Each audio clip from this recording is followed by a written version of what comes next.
I'm sure lahat kayo tatanong pa rin kumusta na si Gerald. It's okay. Still okay.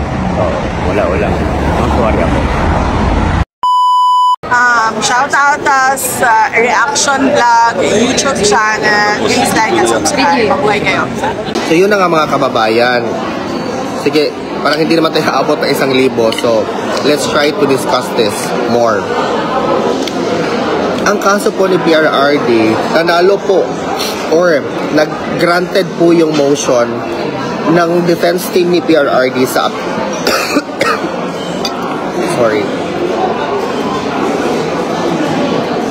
ng defense team ni PRRD sa appeals chamber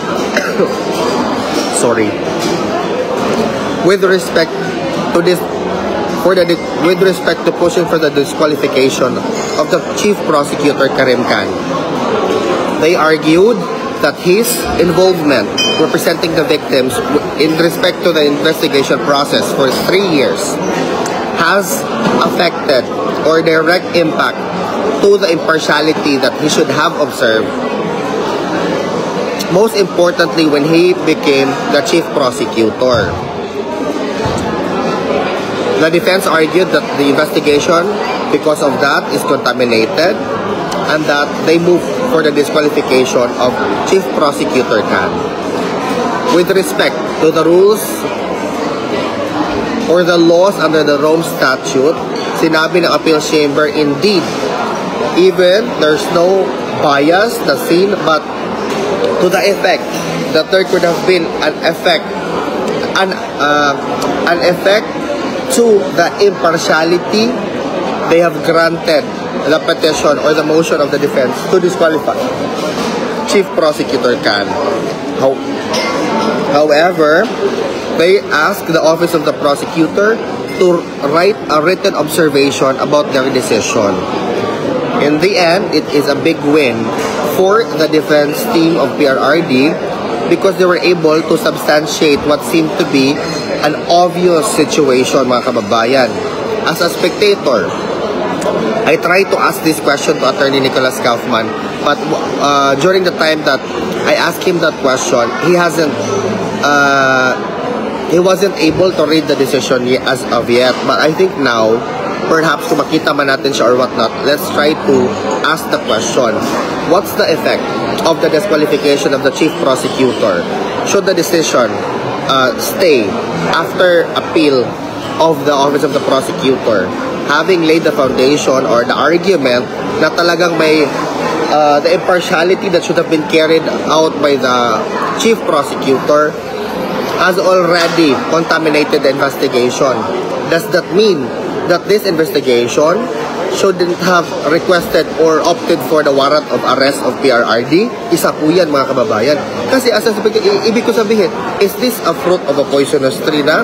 Kasi bakit mo pinush na warrant of arrest na alam mo naman pala na you are already partial in the situation. You already have bias.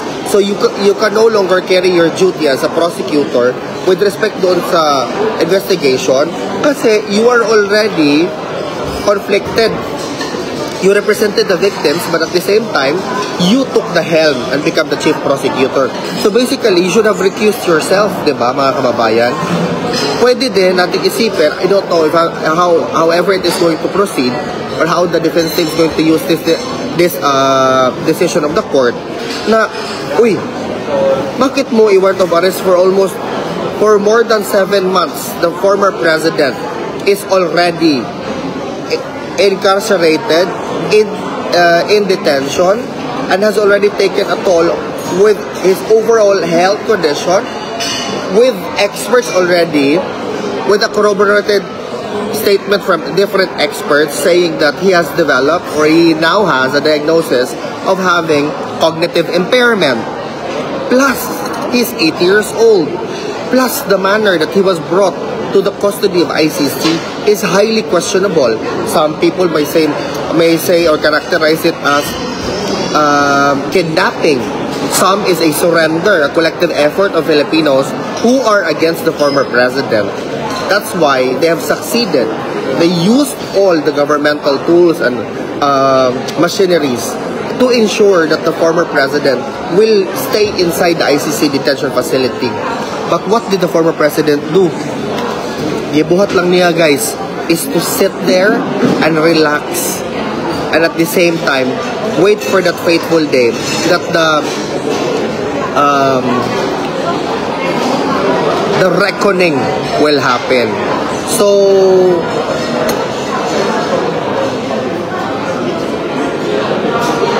exculpatory evidence, you mean? Kasi mga kababayan, takot na takot talaga sila sa mga Duterte. Imagine, the former president did not exerted even an effort, but he won the mayoral race in Davao City with more than 600,000 in comparison sa iyang kalaban who only garnered 50,000 votes or so. That's the Duterte brand of leadership. And that's what they are afraid of. They are demonizing the Dutertes to the mind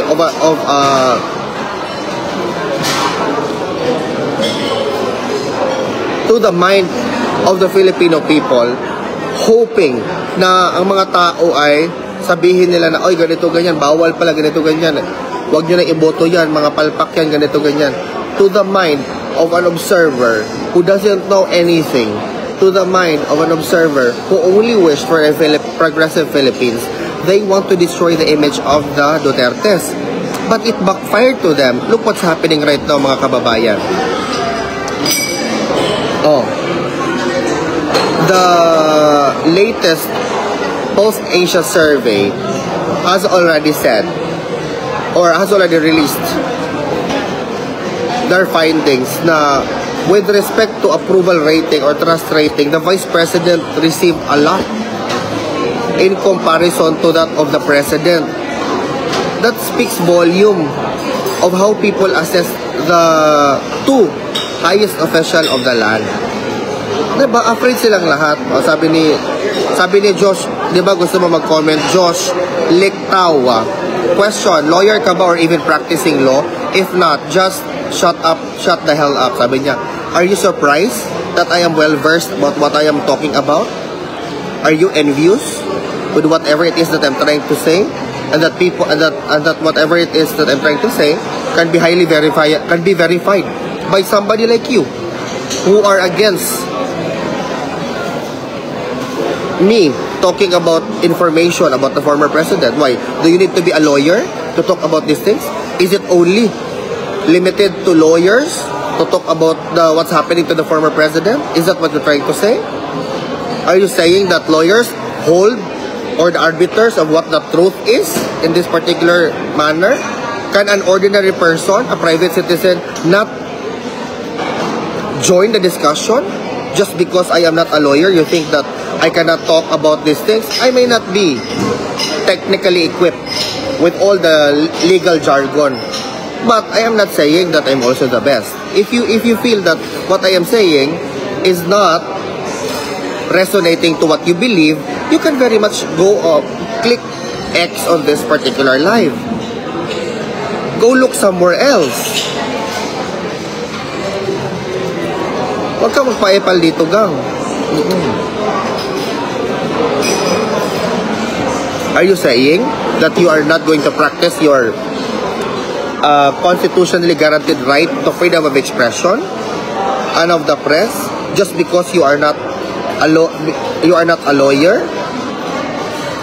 Just because somebody is an ordinary citizen, we cannot argue, we cannot raise question? Is that what you're trying to say? You are such a hypocrite in that matter. That's why this country, our country, is backward. Is going backwards rather. Exercising the archaic ways of feudalism. Because you are blinded by what seemed to be your regard to power. If you do not want to listen, whatever it is that I'm trying to say, block me. Report the page, whatever it is that, because that's what you are feeling right now. You are highly envious. You want me to party to your point of view. I'm not even imposing my point of view. If you want to listen, fine. If you don't want to listen, fine.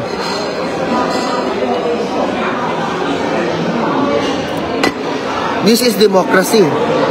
That is democracy. We should ask questions. We should discuss. We should argue. We should express our grievances and sentiments to the government, because that's what democracy is all about. And if you cannot do that, do not make me do whatever it is that you cannot do. That's it.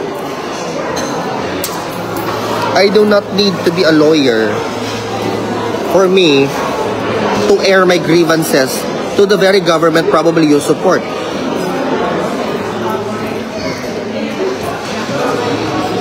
So what's the problem? Did I say something wrong? That you think that whatever it is that's in your small or big mind, or I don't know, big or small brain, cannot handle?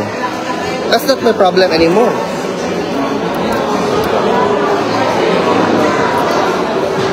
The likes of you makes the Filipino look so bad, because once a Filipino, who by the way do not fall to the profession that you seem to respect so much, you seem that it's not alright anymore, that we're already crossing a boundary by the likes of you. Well, I will not be silenced by somebody like you, sorry. I don't care if you're a lawyer, if you're a judge, or if you are a president of the Republic of the Philippines. I have the right to raise question as a Filipino, because I care about my country and my compatriots. And if you do not care about them, so be it. Do not make me party to your delusional mind. Just because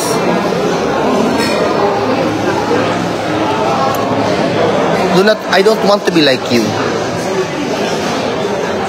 Neither people should be. I will always raise my voice, especially when I feel like it's needed. And if it doesn't resonate to you, fine. And if it does, also fine.